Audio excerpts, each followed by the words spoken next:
네, 2019년 3월 18일입니다. 역시 또 월요일장이기 때문에 주간 증시 전망을 좀 간략하게 올려드리도록 하겠습니다. 일단은 그 지난주 금요일에 있었던 특징적인 흐름은 대형주의 반등이란 말이에요. 그래서 그동안은 완전히 좀 중소형주 장세로 진행이 됐다가 이제 대형주에 일단 저가 매수가 좀 들어왔어요. 그런 만큼 이번 주에 대형주의 수급이 좀 꾸준히 유입되는지 이 부분이 관건일 것 같으니까 이 부분을 좀 중점적으로 보시면서 시장 대응하시면 좋을 것 같고요. 우선은 미증시부터 보겠습니다. 흐름 상당히 좋아요. 그래서 그동안에 이제 급락을 사실상 뭐 거의 다 복구했다고 보시면 될 것 같아요. 최근에 경제지표 둔화 이런 것들로 조금 주춤했지만 그 연준의 정책 기조가 어쨌든 완화적인 계속해서 스탠스를 보이고 경제지표 조금 반등하는 모습도 보이고요. 또 미중 무역 분쟁 해소 기대감이 반영이 되면서 시장은 다시 한번 좀 재반등을 시도하고 있는 모습입니다. 사실 이제 이전에도 말씀드린 대로 국내 시장은 그 다우보다는 나스닥이 좀 더 중요한데요.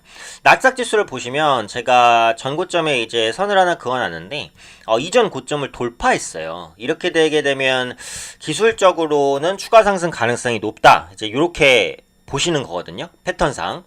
근데 이제 나스닥 지수가 올라갔다는 것은 결국은 미국의 기술주가 상승했다라는 의미나 거의 마찬가지예요. 미국의 기술주라고 한다면 페이스북, 애플, 아마존, 그 다음에 넷플릭스 이런 종목군들이에요. 뭐 팡이라고 불리는 종목군들이죠. 그래서 이런 종목군들이 이제 올라간다는 것이고 이런 종목이 이제 올라가면 투자 심리가 어디가 개선되냐면 국내 시점에서는 이제 IT 대형주의 투자 심리가 개선이 된단 말이에요.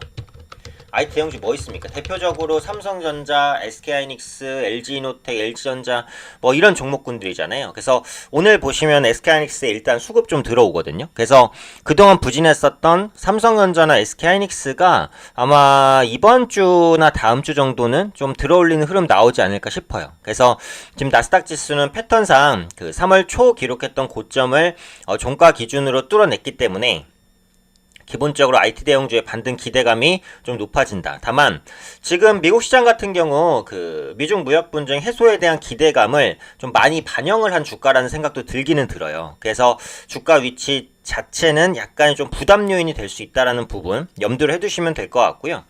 그 다음에 이제 영국 쪽을 보면은 그 브렉시트 리스크가 계속해서 부각이 되는 모습인데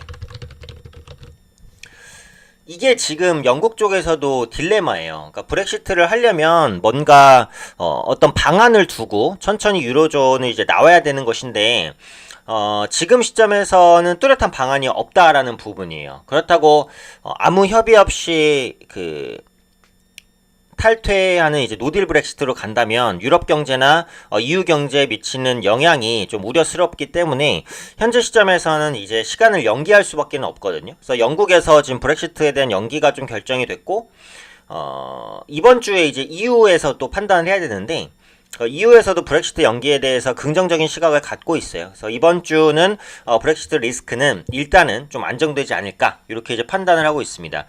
다음에 이제 한 가지 또 체크해 볼 게 환율이에요. 제가 예전에도 말씀드렸듯이 환율은 굉장히 중요한데 이게 보시면은 환율이 그 거의 한 1110원에서 1140원 박스권에 이게 작년 한 7월부터 갇혀 있잖아요. 그러니까 거의 한 몇 개월인가요? 한 7, 8개월 정도 갇혀 있는 박스권인데 지금 상단까지 왔어요. 만약에 1140원이 뚫리잖아요. 그러면 추세적으로 환율 상승에 대한 우려감이 부각되면서 외국인 자금이 이탈될 수 있습니다. 그렇기 때문에 이 부분은 좀 유념을 하셔야 돼요. 만약에 원달러 환율이 1140원을 뚫고 올라간다. 그러면 외국인이 이제 국내 시장에서 환손실에 대한 그런 우려감 이런 것들을 가질 수밖에 없기 때문에 그때는 외국인 자금이 이탈될 수 있어요. 국내 시장에서. 그러니까 환율에 대한 추이나 이런 부분들 계속해서 보셔야 되고 시황의 전체 그림을 그릴 때는 해외 증시도 중요하지만 환율이 사실은 더 중요합니다. 국내 시장은 어차피 외국인 수급 빠져나가면 무너져요. 때문에 원달러 환율은 꾸준히 체크하실 필요가 있다라는 부분 다시 한번 말씀드리고요. 국내 시장으로 이제 가보도록 하겠습니다. 일단은 1분기 프리어닝 시즌, 그러니까 실적 발표 전에 이제 실적 시즌이 오는 건데 지금 국내 기업의 1분기 영업이익 컨센서스가 전년 동기 대비해서 한 25% 정도 감소했어요. 그러니까 국내 기업이 4분기에 실적이 안 좋았잖아요. 아마 1분기에도 실적이 안 좋을 거예요. 그러니까 실적 쇼크가 아마 많이 날 거예요. 그러니까 이 부분을 염두를 해두셔야 되고, 실적 컨센서스 증권사에서 내놓는 수치나 이런 부분이라도 간접적으로 확인을 하시는 게 좋고, 근데 반대로 실적에 대한 기대감이 낮으면 실적이 두각을 나타내는 종목이나 섹터에는 수급이 유입돼요. 왜냐면 실적이 좋아지는 종목이 많지 않은 시장에서는 실적이 좋은 종목이 돋보입니다. 그러니까 실적 개선이 예상되는 섹터, 종목 꾸준히 보셔야 돼요. 근데 여기서 지금 섹터로나 정유주 정도가 그 4분기 실적이 워낙 안 좋았어요. 정유주가. 근데 최근에 이제 국제유가가 반등하면서 그 재고 부분에서의 이익 개선, 그리고 정제 마진도 요즘에 좀 살아나고 있기 때문에 1분기 실적 턴어라운드 관련 섹터로는 정유주 한번 보시면 되겠고, 개별 종목으로는 IT 부품주가 수주에 대한 기대감이 좀 높아지면서 파트론이라든지 이런 종목 중심으로 실적 개선이 나타날 수 있거든요. 그래서 개별 종목으로는 IT 부품주 내에서 종목을 한번 잡아보시면 좋지 않을까 싶습니다. 그리고 이제 이번 주 일정을 간단히 말씀드리면, 가장 중요한 건 이제 미국 FOMC 회의입니다. 이번 주에 진행이 됐는데, 지금 파월 의장이 비둘기적인 행보를 보여주고 있어요. 그래서 금리 정책은 아마 별다른 변화는 없을 거예요. 그래서 아마 지금 정도를 유지할 것으로 보여지고 있고, 글로벌 주요국, 그러니까 중국이라든지 유럽에서 지금 경기를 살리겠다라는 정책, 부양책을 시행하고 있지 않습니까?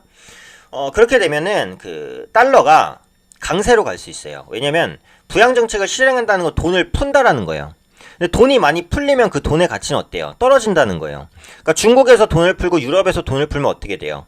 위안화나 유로화의 가치는 떨어져요. 그럼 상대적으로 달러 가치가 밀려 올라가는 거거든요. 그러니까 이런 부분들을 미국도 원하지 않아요. 왜냐면 달러 가치가 올라가면 미국 수출이 또 안 좋아지니까요. 트럼프가 무지하게 싫어하겠죠. 그래서 그런 부분들을 막기 위해서라도 미국도 어느 정도의 부양책을 할 가능성이 있어요. 당장 금리 인하는 아니더라도. 그래서 지금 또 관건 중에 하나가 대차대조표 축소 조기 종료 시점 관련 언급입니다. 그래서 대차대조표를 축소한다는 건 긴축인데, 대차대조표 축소를 조기 종료한다는 건 긴축을 끝낸다는 거니까 부양이에요. 이거에 대한 언급을 한다는 것은 부양이거든요. 그러니까 이 언급이 나오는지를 좀 보시면 될 것 같고, 두 번째로는 이제 EU 정상회담인데, 아까 말씀드렸듯이 그 브렉시트 리스크는 일단 좀 완화가 되고 있는 중이에요. 그렇기 때문에 EU 정상회담에서 아마 그렇게 특별한 언급이 있을 것 같지는 않아요. 근데 유럽 경기가 좀 안 좋기 때문에 부양책을 써야 되지 않냐, 뭐 이런 식으로 얘기가 진행이 된다면 그건 그 나름대로 어떻게 보면은 유럽에 대한 부양 효과를 줄 수 있는 그런 부분들이 나올 수 있거든요. 그래서 이번 주에는 대외적인 변수로 미국 FOMC 회의, 그리고 EU 정상회담 두 가지를 체크하시면 될 것 같고요. 아까도 말씀드렸듯이 지금 코스피 시장이 살아날 수 있을지가 관건이에요. 그래서 지금 지난주까지 코스닥이 계속해서 달렸다가 조금 주춤하고 코스피가 밀려 올라갔는데, 지금 코스닥은 패턴상으로 보시면 고점이 낮아지고 저점이 높아져요. 이거는 전형적인 수렴이에요. 그리고 패턴 분석으로 수렴 이후에는 발산이거든요. 그러니까 상방이든 하방이든 이제 아마 방향성이 코스닥이 이번 주나 다음 주 내로 잡힐 텐데, 방향성이 잡히면 그쪽으로 또 크게 주가가 움직이니까 이건 주가의 변동성이 커질 수 있다는 거거든요. 그래서 지금은 코스닥 종목 같은 경우에는 손절가 짧게 잡고 올라갈 때도 수익도 짧게 실현하고 딱딱 치고 빠지는 매매가 필요합니다. 이번 주에도 지난주에 마찬가지로 그럴 것이고, 관건은 이제 대형주의 반등이죠. 네, 오늘 추가 반등 약간 시도하면서 보합권까지 밀렸는데 대형주가 이번 주에 반등에 나오면 반대로 중소형주가 밀릴 수 있어요. 그러니까 낙폭과대 대형주를 담는 계기로 한번 삼아보실 수도 있겠다. 네, 요 정도로 이번 주 증시 전망, 그리고 살펴봐야 될 이벤트들, 그리고 주목할 포인트들 간략하게 좀 말씀드렸으니까 참고하셔서 이번 주도 성투자하시기 바랍니다.